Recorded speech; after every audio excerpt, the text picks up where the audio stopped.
our YouTube channel, Linux Tuition, and we are continuing our web series AWS for Developers.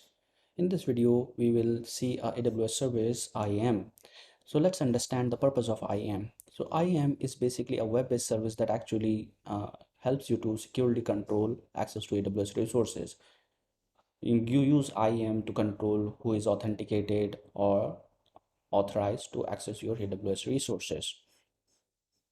When you create AWS account, you begin with a sign-in identity that has complete access to all AWS resources in this account. This identity called AWS root account or root user, and this is the privileged account that has access to all the resources. So AWS is strongly recommended not to give away for this particular account, which is root to your developers or to your applications. So they introduce a service called IAM. IAM gives you ability to provide user-based access in a controlled environment. You can implement policies, you can implement rules for people to access who can access what. So this is all about IAM. IAM is organized in a way that normally we saw single sign-on or SSOs. Like you have a users, you have a user groups, you have roles, and you have policies. IAM uses the same mechanism and same structure that normally SSO follows. So you can create users and you can give them permissions using policies, and you can the user can be access the AWS management console through passwords. AWS IAM gives you ability to implement MFA as well. So if you want a multi-factor authentication for your users, you can enable it as well, and the user can enable itself as well. So the way AWS recommend to set up the IAM users, so the way is you create a user and you create user groups and you create policies. You can organize your policies in your user groups and you can assign groups to the users. So they will have, like, if you have admins groups, so you can create admin policies for, like, you have EC2 admins, the people who only access to the EC2, but they create VMs, they delete VMs, they manage VMs. So what you can create a user group called EC2 admins, and then you can assign the people to EC2 admin groups. So let's see how it will happen. So first we will create user groups. The hierarchy that actually AWS follows, we will follow the same. First, we will create a user group called EC2 admins. So in this group, we will add only people who has access to EC2 full access actually. So AWS has some predefined policies. You can utilize them or you can create your own policy as well. First, we will see the default policy that actually AWS managed policy. So we will give them a full access to EC2. So the people who will be in the EC2 admins will have access to administrative access to EC2. So let's see, then we will create a user. We will call that user EC2 admin. Tom EC2. Okay, we can give them access to password, or maybe we will create the password for them, and we can enable the access keys as well. So next thing is we need to give them some permission. So we will be adding Tom into EC2 admins. We can give, so this is the policy that actually allow a user to reset its password when it's logged in first. So once you click on the create user button, so you will see a URL. You can open that URL in a incognito window.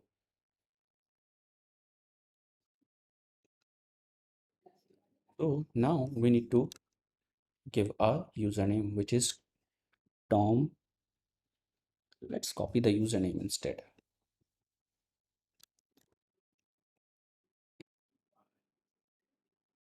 and give the password.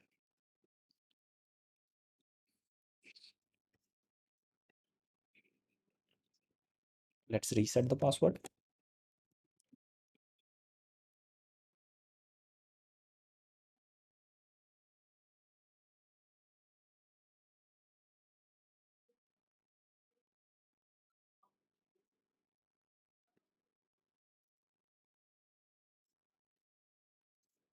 So remember, we only give access to Tom specifically to EC2. That means Tom could not will not be able to access other resources like IAM, S3 and everything. First, we will see Tom has access to EC2 or not.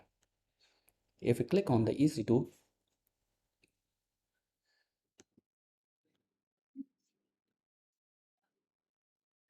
so we see Tom has access.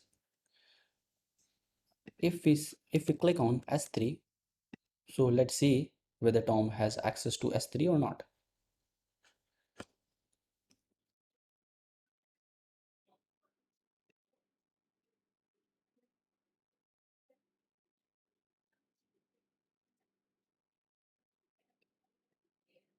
So you see, you don't have permission.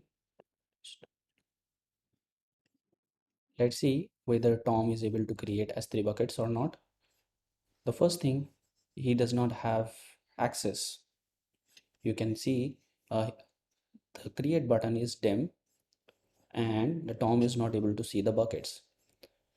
So if I go to RDS, so let's see what it gives.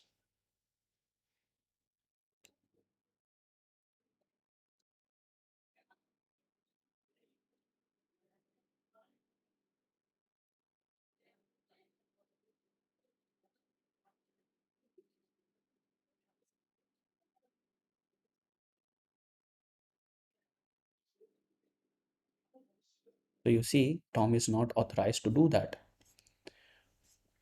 Imagine if we want to give access to Tom to create RDS. So what we need to do is, there are ways we can implement the access for Tom as well. One is we can create an inline policy, or we can add the policy to existing group.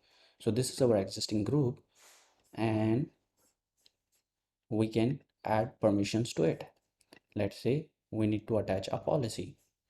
Either we use existing one or we can create our own policy. So let's do create our own policy. So let's select the service we need to give access, in case RDS. So here you can select the access level as well. Either we give list, read, tag, write, permission management, or all the RDS. So this is up to us. In our case, we will be giving the full permission. And in the resources, we are saying we can specify the specific resources like DB If we wanted to limit to a specific RDS, we can give the RDS region name and DB instance name. But as of now, we are giving access to all resources. And next, click on the review, and we are calling it as a RDS admins. And just for the sake of description, we can give the description same as. Once the policy is created, we already knew that this policy is created for Tom user. So we just click on here and we will see permissions. And now we need to click on add permission, RDS admin permissions. So Tom has access to RDS as well. So let's refresh for Tom.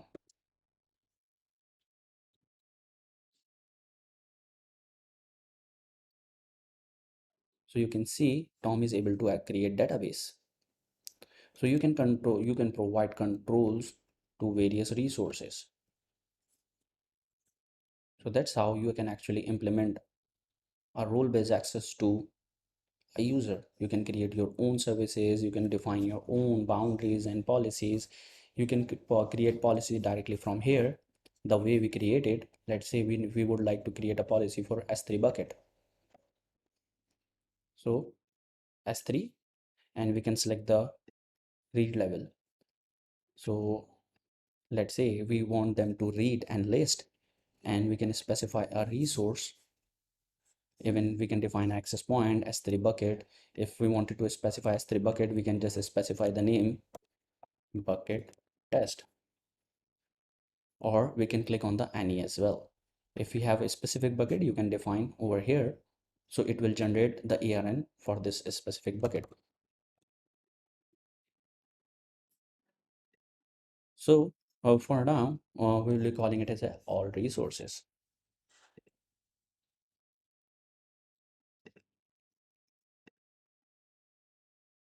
We are calling this S3 read only, create policy.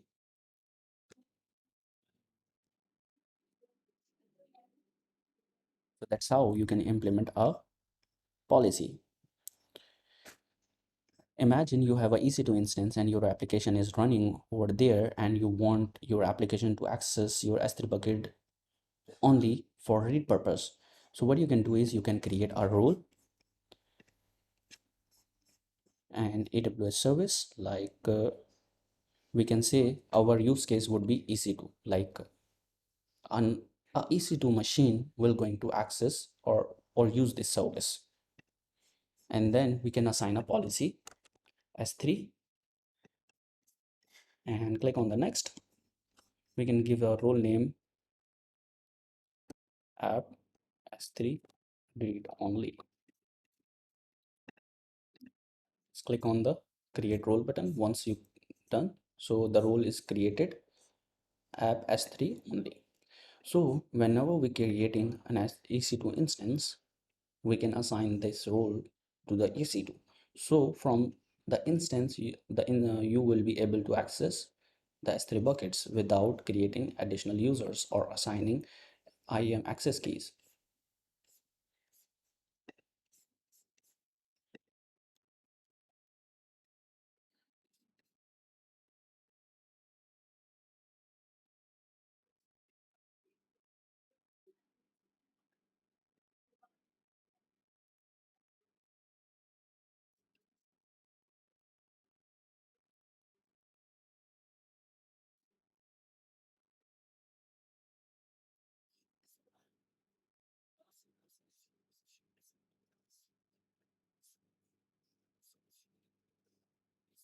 Once the instance is created, we can assign a role to the instance. Let's click on the instance. So instance is created. We can just select the instance setting, sorry, actions, security. Sorry, the instance is not ready yet, so we won't be able to see that. Once the instance in running state, we will be able to see that. So we should have wait for a while once the instance is coming into the running state.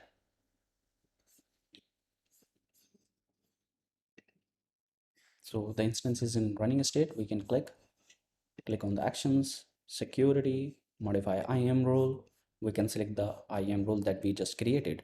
So once we for if application is like if application you wanted to access the S3 bucket, so from this instance you don't need to allow or add more permissions.